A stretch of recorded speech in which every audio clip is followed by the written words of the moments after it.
네. 1995년에 출시된 미놀타 리버준 70W라는 카메라고요. 일본 발매명은 카피오스 2호라고 그렇게 발매가 되었어요. 이 카메라는 일단 디자인이 굉장히 이쁘고요. 그리고 스펙이 괜찮아요. 이런 줌렌즈 카메라가, 그러니까 이 카메라가 인기가 많은 이유가 그러니까 줌렌즈가 당시에는 그러니까 배율이 높을수록 비싸고 인기가 있었어요. 하지만 요즘에는 컴팩트 카메라가 줌 배율이 높아봤자 사용 빈도가 굉장히 떨어집니다. 떨어지기 때문에 오히려 줌이 실제로 사용할 수 있는 화각대 많이 될 필요가 없이 예를 들어 한 2배 줌 정도. 이 카메라는 28mm부터 70mm까지 줌이 돼요. 28mm부터 70mm 화각까지 지원을 하는데 딱 적당한 줌을 가지고 있고, 그리고 조리개 최대 밝기도 f3.5, 그러니까 밝은 편이에요. 그래서 스펙이나 사용자의 요구사항에 스펙이나 그런 기능들이 사용자 요구사항에 부합을 하기 때문에 굉장히 인기가 있는 그런 카메라고, 결과물도 괜찮고 디자인도 이뻐서 그러니까 사용자들이 많이 선호하는 그런 카메라예요. 그러면은 한번 배터리를 넣어 볼게요. 배터리는 측면에 있어요. 배터리 제가 넣어놨는데 측면에 커버가 있고요. 이렇게 손톱으로 살짝 이렇게 해주시면 돼요. 손톱이 기신 분들은 동전으로 해주셔도 상관없습니다. 그래서 이렇게 배터리는 CR123A 배터리가 하나가 들어가고요. 그리고 하단이 마이너스, 위쪽이 플러스 가게끔 해서 넣어주시고요. 보통 배터리를 오랫동안 집어 넣으면은 누액이 발생해서 제거해서 보관하라고 하는데, 이런 리튬 배터리는 이렇게 CR2, CR123A 뭐 이런 배터리들이 있어요. 이건 리튬 배터리이기 때문에 누액이 발생되지 않아요. 배터리 가 카메라에 오랫동안 들어있어도 상관은 없고요. 다만 약간씩 오랫동안 들어있으면은 조금씩 방전은 될 수 있겠죠. 하지만 크게 상관은 없습니다. 그러니까 조금이라도 배터리를 오래 쓰고 싶으신 분들은 배터리를 제거하고 보관해 주셔도 좋고요. 귀찮다 하시는 분들은 이런 종류의 배터리는 그냥 넣고 배터리가 들어있는 상태에서 보관해도 크게 상관은 없습니다. 네. 그러면은 필름을 바로 넣어 볼게요. 필름은 측면에 오픈이라고 되어 있죠. 스위치를 밑으로 내려주세요. 그러면 이렇게 잘 열리고, 필름을 넣어 볼게요. 필름을 이렇게, 대부분의 카메라들이 이렇게 필름을 여기까지 넣어주세요 라는 표시가 있어요. 여기 필름 팁이라고 써 있고, 여기 화살표 표시가 있죠. 근데 그냥 가장 처음 하신 분들은 딱 요것만 기억하시면 돼요. 여기 끝부분 있죠, 이 부분. 거기까지 그냥 필름을 뺍니다. 이렇게. 그리고 이 상태에서 그냥 놔주세요. 네, 이러고 넣어주시면 되고요. 주의할 점은 재질상 필름이 우는 건 당연한 건데, 이쪽 필름 요 부분이 이렇게 들뜨면 안 돼요. 이렇게 납작하게 이쪽 면하고 수평을 이렇게 납작하게 들어가야 되고요. 네, 이 상태에서 닫아주세요. 닫아주시면은, 네, 1이라는 숫자가 떴어요. 1이라는 숫자는 첫 번째 장을 찍을 차례야 라는 뜻이고요. 로딩이 잘 됐다는 뜻이에요. 그런데 1이라는 숫자가 뜨지 않고 그냥 0으로 그대로 있어요. 그러면은 로딩이 제대로 안 된 거예요. 필름을 너무 길게 넣었거나 너무 짧게 넣어서 필름이 제대로 로딩이 되지 않았기 때문에, 다시 필름실을 열면은, 필름실 열어주시면은 필름을 처음에 넣었던 그대로 필름이 있을 거예요. 제가 말씀드린 대로 필름을 넣어주시면은 잘 로딩이 될 겁니다. 일단 이런 컴팩트 카메라는 배터리 넣고 필름 넣고 전원을 켜고, 네, 자동 모드예요. 그냥 셔터만 눌러주면 되는 거예요. 이런 식으로. 네, 이런 식으로. 그리고 네,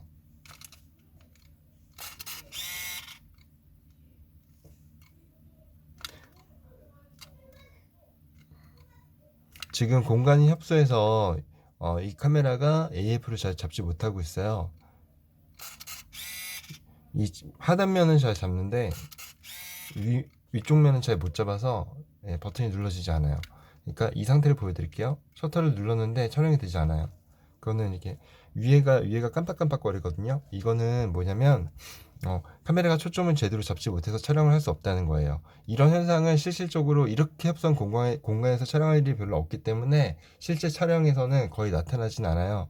하지만 카메라하고 피사체의 거리가 너무 가깝거나 아니면은 그 흰색 벽지, 그러니까 포커스를 잡을 수 없는 그런 흰색 벽지나 아주 밝은 배경, 그럴 때는 이렇게 셔터를 눌렀을 때 이렇게 깜빡깜빡거릴 수 있어요. 이거는 피사체를 다른 피사체를 촬영을 하거나 좀 옮겨가지고 초점 옮겨서 이렇게 살짝 옮겨가지고 초점을 다시 반셔터를 눌러서 초점을 잡아주시면 됩니다.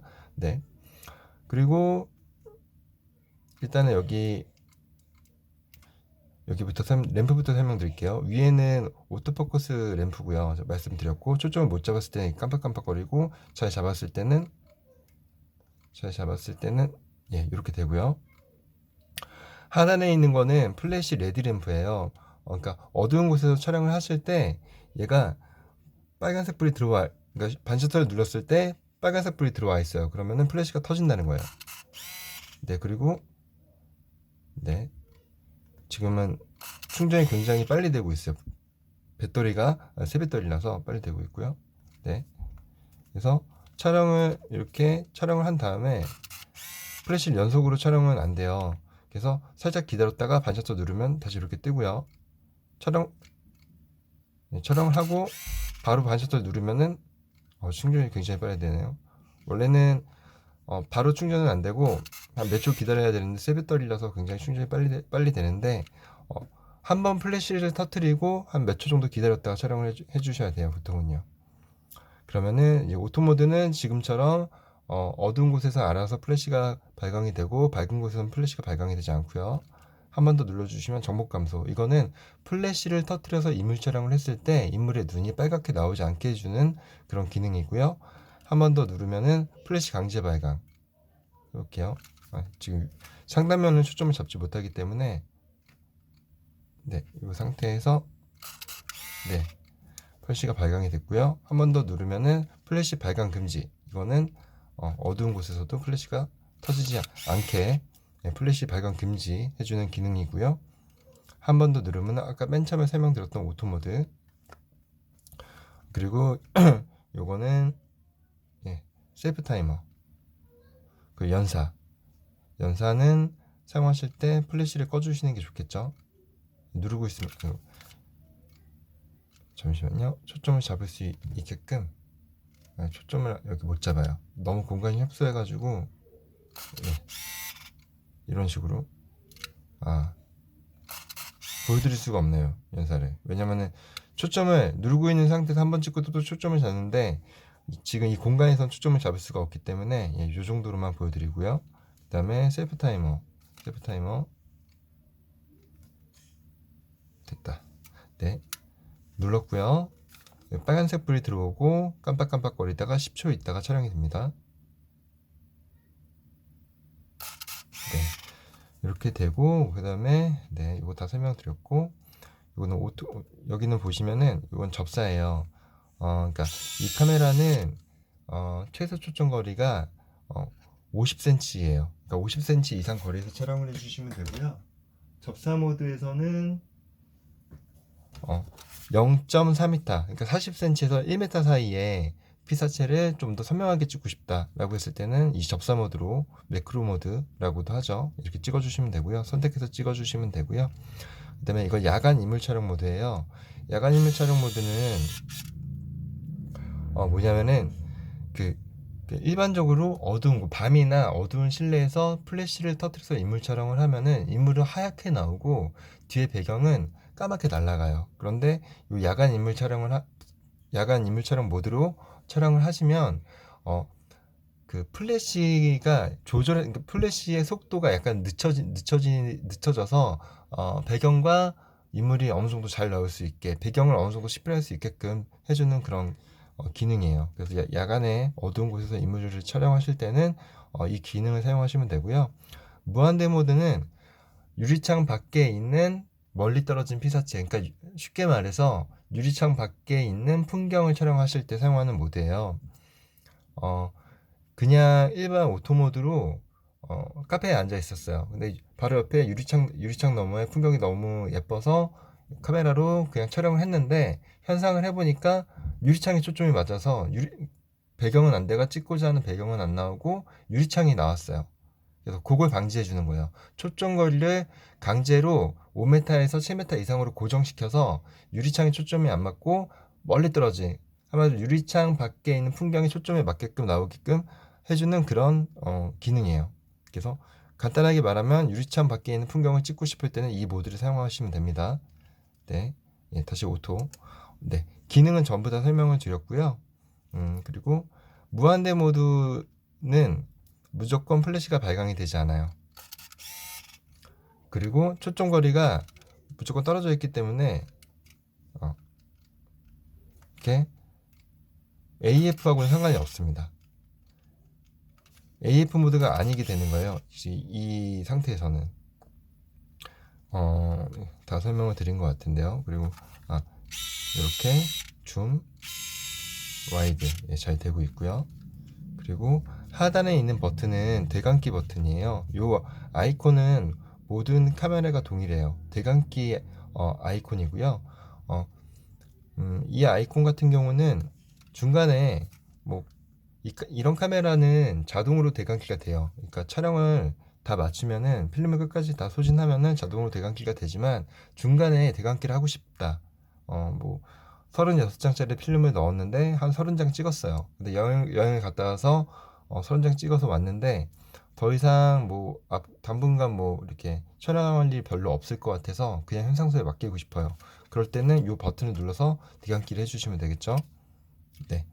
그래서 네, 제가 필름을 끝까지 소진해 볼게요. 소진해서 이게 좀 네.